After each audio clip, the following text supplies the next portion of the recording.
La estación flotaba como un hueso viejo en la negrura, sus paneles, carcomidos por microimpactos y olvido, contaban historias de cargas y pasajeros que ya no podían reclamar sus silencios.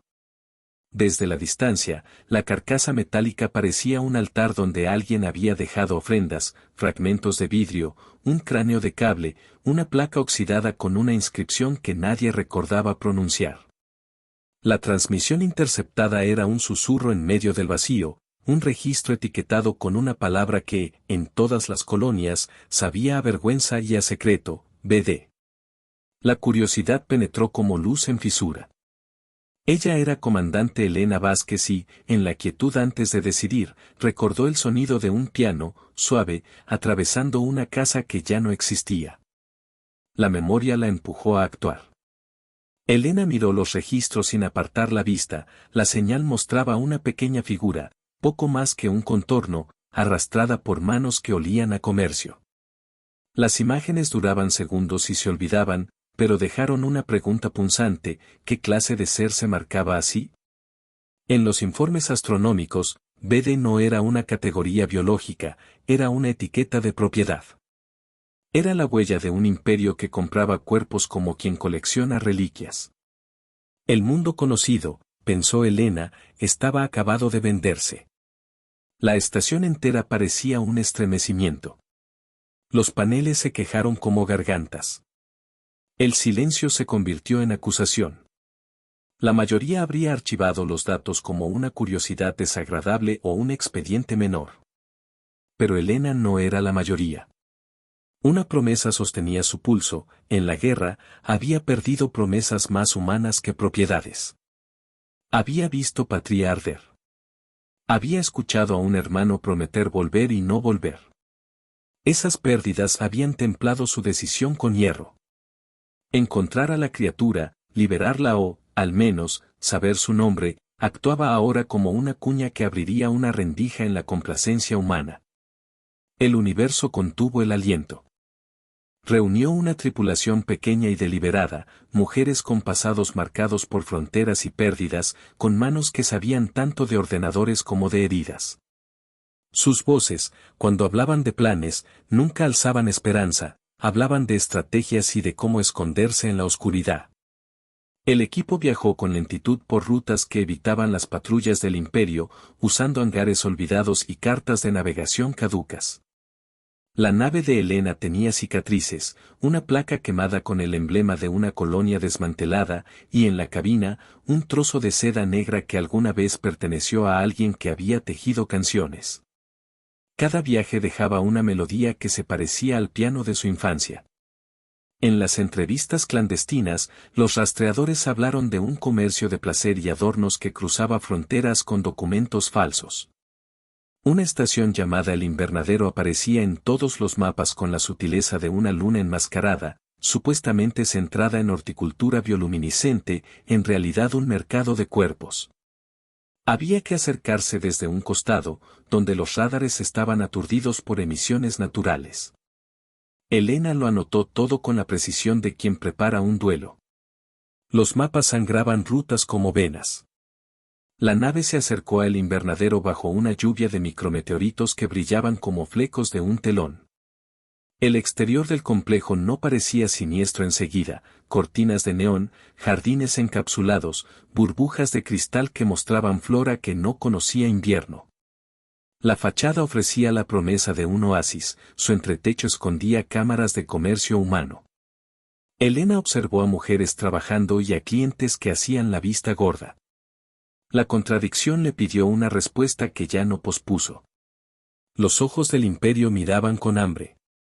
En uno de los archivos encontró un holograma mal recortado: la alienígena aparecía por un instante, una figura pequeña con manchas de luz en la piel. Ojos como pozos tranquilos y una garganta que emitía una frecuencia que el equipo no pudo clasificar de inmediato. Había algo en ese timbre que evocaba la música intermitente de las máquinas de su ciudad natal. Elena tocó la pantalla rota con dedos que temblaron levemente. En su memoria, el piano resonó otra vez, más cerca, como si la música cruzara sistemas. Los humanos no rezan. Actúan. El plan de infiltración era minucioso y cruel en su sencillez: entrar en el invernadero como proveedoras, mezclarse con cortesanas y técnicos, usar la competencia interna del lugar para obtener pasillos. Cada máscara, cada paso, era una apuesta. La estación se transformó en un laberinto de espejos, pasarelas y jardines artificiales que perfumaban la noche con olores cultivados en lucha contra el vacío. Pasaron por mercados donde se ofrecían órganos exóticos y por cámaras en las que la risa humana se mezclaba con un llanto empaquetado. La atmósfera olía a metal y a promesas rotas. En la penumbra, una joven de la tripulación, Mariela, encontró una caja con una vieja bandera quemada, doblada con reverencia. La tela contenía manchas que eran memoria y carbón. Ella la sostuvo como quien agarra una reliquia, la sostuvo contra su pecho y recordó una ciudad que ya no existía, recordó la voz de su madre cantando una nana mientras se arrancaban del suelo. Mariela apretó la bandera y la dejó de nuevo, consciente de que cada objeto sobreviviente era un grito por los caídos. El dolor habló sin palabras. El equipo detectó una pista: transferencias de créditos a un corredor conocido por traficar especímenes. Forzaron accesos, sobornaron con secretos de software, reclamaron favores pasados. Cada contacto tenía su precio. En la ciudadela de comercio subterránea, una informante dio un apellido: la niña había sido llamada Ari en un breve intercambio. Fue suficiente para encender lo que hacía meses ya ardía, una obsesión. Elena puso el nombre en su lista como quien fija una promesa con un alfiler en la piel. El compromiso se hizo visible. La infiltración llegó a un punto crítico en una noche sin luna cuando una alarma menor obligó a la tripulación a dividirse. Un combate breve explotó en un corredor, el ruido reverberó entre las raíces de metal. Una de las mujeres, Lidia, se lanzó a la brecha para cubrir la retirada, por un instante siendo todo lo que quedaba entre el fuego y la isla de seguridad. El rasgo de su casco se iluminó y luego se apagó para siempre. Elena sostuvo su pérdida con una sangre fría que luego se convertiría en memoria y impulso. La sangre marcó un mapa nuevo. Tras Lidia, la tripulación quedó mermada, pero más centrada. Los registros de transporte mostraron que Ari había sido movida 2 sistemas atrás, a uno de los módulos inferiores del invernadero, donde el comercio era menos visible y más codiciado. El plan cambió: ya no bastaba con encontrar, había que liberar.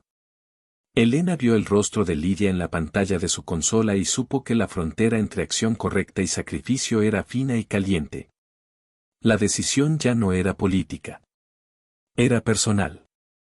El equipo se preparó para entrar por bajo, por los respiraderos de servicio, por la suciedad del sistema que el imperio no mostraba a sus clientes. Llegaron a un laberinto de tuberías y sombras, con el aire llenándose de polvo bioluminiscente que hacía sombras en sus rostros. Algo en ese brillo les hizo recordar tardes de verano en planetas con cielos que aún no habían sido vendidos. Elena sintió el pulso de una canción lejana. El universo contuvo el aliento. En medio del clamor, Ari cantó. No fue una canción de notas humanas, sino una resonancia que vibró en las estructuras mismas de la estación. La frecuencia abrió cerraduras menores, distorsionó sensores. Y por un instante el imperio pareció tambalear como si le hubieran tocado la sombra. Las voces mecánicas titubearon. El eco de la libertad viajó más rápido que el miedo. La liberación de Ari desató algo que ninguna inteligencia colonial había previsto: la biología de su especie interactuaba con los sistemas de la estación de una forma que podía desobedecer órdenes y reclamar funciones. Esa interacción no era magia, era ciencia que el imperio no había estudiado porque prefería comprar e ignorar. Elena comprendió que había descubierto no solo a una víctima, sino a un umbral. La responsabilidad cambió su nombre. La retirada se transformó en asalto. Con la estación en alarma, Elena activó una táctica que no había practicado plenamente: poner la nave como escudo temporal, usando su casco como ancla magnética para ralentizar la persecución enemiga. Cada maniobra consumía combustible y honor. Detrás de ella, la tripulación sostenía a los liberados, humanos de segunda clase, especies reducidas a etiquetas, recuerdos que ahora volvían a respirar. La nave rodó en el vacío como una promesa titubeante. La batalla fue una sinfonía de choques, láseres que cortaban metal y silencio, proyectiles que rompían jardines artificiales, gritos de sistemas que pedían reparación. Pero la pulsación cambiaba con Ari. Cada vez que la niña emitía su resonancia, las cámaras de la estación parpadeaban, los campos de fuerza temblaban y los guardias vacilaban. No porque la música fuera seductora, sino porque alteraba la lógica de control. La especie de Ari parecía construida para nombrar a la vida y, al nombrarla, exigirla. La expectativa de libertad se volvió arma. En un corredor que olía a ozono y flores perforadas, Elena se detuvo y miró el rostro de Ari. Había en esos ojos un muro de siglos y algo que sonreía apenas, una comprensión de que su resonancia no solo liberaba cuerpos, sino que llamaba a otros a dejar de obedecer. Elena pensó en la ciudad natal que había perdido, en el piano, en la bandera. Vio a Lidia y a la que había muerto en la rampa, y pensó en la promesa que las había unido. Elena decidió quemar su miedo. Con una maniobra desesperada, la comandante disparó la secuencia que sobrecargaba la red de comunicaciones del invernadero para amplificar la resonancia de Ari hacia sistemas vecinos. Fue una apuesta, si funcionaba, el imperio sufriría un ataque de percepción, si fallaba, serían disueltos. La nave vibró, las pantallas mostraron códigos fuera de tiempo, y por un instante el universo pareció sostener la respiración. El universo contuvo el aliento. El golpe fue cataclísmico y bello. La resonancia se extendió más allá del complejo, encontrando armaduras en otras estaciones, máquinas en otros cielos, conciencias opacas en fábricas orbitales que nunca antes habían escuchado una voz que pidiera. Donde la frecuencia pasó, hubo momentos de indecisión entre los custodios del imperio, algunos dejaron armas, otros miraron a los prisioneros como si por primera vez vieran que latían. La duda se volvió grieta. La victoria, sin embargo, no llegó sin precio. La maniobra de Elena sobrecargó reactores y dejó su nave en llamas. La comandante tuvo que decidir entre el menor mal y el fin de su tripulación. Eligió hacer que la nave cayera y liberara su carga en un acto que fue tanto estratagema como sacrificio, al estrellarse en un sector no vital. La nave creó un campo de escombros que bloqueó la llegada de fuerzas de respuesta y dio a los liberados tiempo para dispersarse. El sacrificio fue un relato apretado por lágrimas. En los momentos finales, mientras los sistemas se apagaban y la alarma cesaba en un compás de latidos moribundos, Elena observó a Ari. La niña, aún sin palabras, posó una mano pequeña sobre la pantalla que mostraba el exterior, la interacción parecía un sello. En el ocaso de la nave, con metal que crujía como pan viejo, Elena percibió que su elección había encendido algo que nunca volvería a apagarse. La humillación del imperio comenzaba a resquebrajarse. Cuando la nube de polvo y humo se disipó y la luz volvió a tocar superficies que antes solo conocían sombra, la historia se había convertido en algo más que un rumor. Las grabaciones de la liberación habían cruzado redes y sistemas como chispas en una pradera seca. Colonias enteras que aceptaban el imperio en nombre del orden, empezaron a preguntarse por qué y para quién se sometían. Grupos de trabajo improvisados comenzaron a organizar rescates y refugios. La huella de un rescate se transformó en movimiento. Ari fue llevada a bordo de una nave hospital improvisada donde las mujeres que quedaban cuidaron sus heridas con manos que ya habían conocido el dolor. Había en la curación un cuidado silencioso que no buscaba gratitud, solo una confirmación de que aquello por lo que habían luchado tenía rostro. Elena, cubierta de hollín y polvo, permaneció un tiempo en el puente, observando estaciones que empezaban a encender faros de protesta. Ella pensó en el piano que ahora siempre sonaba en su cabeza, en la bandera quemada que Mariela había dejado en la litera de una compañera caída, en Lidia. La memoria se convirtió en bandera. En la suite de la nave hospital, Ari, envuelta en telas limpias, cerró los ojos por primera vez sin la tensión del encierro. Un niño humano, recogido en el impulso de la revuelta, comenzó a tocar una vieja melodía en un sintetizador improvisado. Las notas flotaron y encontraron un receptor en la biología de Ari. Hubo un momento de reconocimiento universal y privado, una melodía que había sido de una casa en la Tierra y que ahora era respuesta de otra especie. Una canción borró distancias. A nivel político, el golpe fue simbólico pero contagioso. El imperio no cayó en una noche, pero comenzó a perder la hegemonía moral que sostenía su comercio con indiferencia. Comerciantes, que antes habían cerrado ojos y bolsillos, ahora miraban las cuentas con una nueva duda. Revoluciones menores florecieron en estaciones donde los trabajadores se negaron a servir destinos que implicaban cadenas humanas. La imagen de una niña alienígena en brazos de una comandante humana se volvió icono. La imagen dio nombre a una esperanza. Pero no todo se sanó. Hubo represalias en cantos disonantes, enclaves que apretaron fuego, venganzas que buscaron cuerpos inocentes. Elena perdió más que su nave, perdió la posibilidad de regresar a la vida anterior. Había cruzado un umbral del que no había retorno. No era una victoria sin sombras, era una herida que se convertía en recuerdo. La tristeza acompañó la victoria.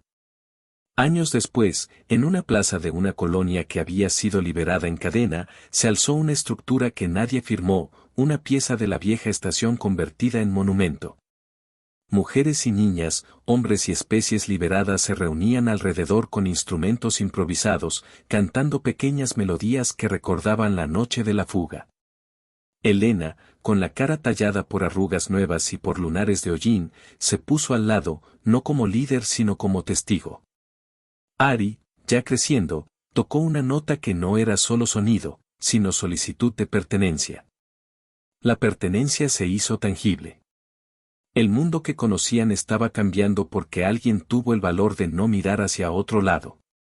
Y en aquella plaza, mientras una bandera nueva ondeaba junto a telas exóticas, Elena cerró los ojos y dejó que la memoria la atravesara, el piano, la madre que tejía, Lidia y las otras. El llanto que fue religión y el piano que nunca dejó de sonar. La promesa de mantener viva la dignidad humana, y la dignidad de lo que es distinto, ya había echado raíces antes de que nadie supiera cómo llamarlas. El orgullo se volvió acto. En noches claras, cuando la plaza se vaciaba y las luces quedaban tenues, Elena caminaba por los macizos donde las plantas del invernadero habían sido trasplantadas. Viendo cómo algo que una vez sirvió para ocultar tráfico ahora alimentaba a la comunidad. Ella escuchaba en el viento el eco de una canción, la misma que su hermano tarareaba, la que Lidia no pudo cantar, la que un niño tocó en una nave hospital. En la simple repetición, en esa cadena de sonidos, la humanidad volvió a reconocerse. Los humanos aprendieron a contar con memoria. El final de la historia no fue un cierre, sino un principio con cicatrices. Ari se convirtió en puente entre especies, en persona que llevaba la marca de la opresión y la llave de la liberación. Elena, cuyos actos empezaron como venganza contenida por amor propio y memoria, encontró una reputación que no buscó. Las colonias empezaron a reescribir leyes, comunidades enteras volvieron a enseñar a los niños que la diferencia no es propiedad. La esperanza echó raíces. Vinieron a saquear y llamaron a la transacción por orden. Vinieron por ganancias y se toparon con una resistencia que no conocían. Vinieron por un planeta, pero despertaron a una especie.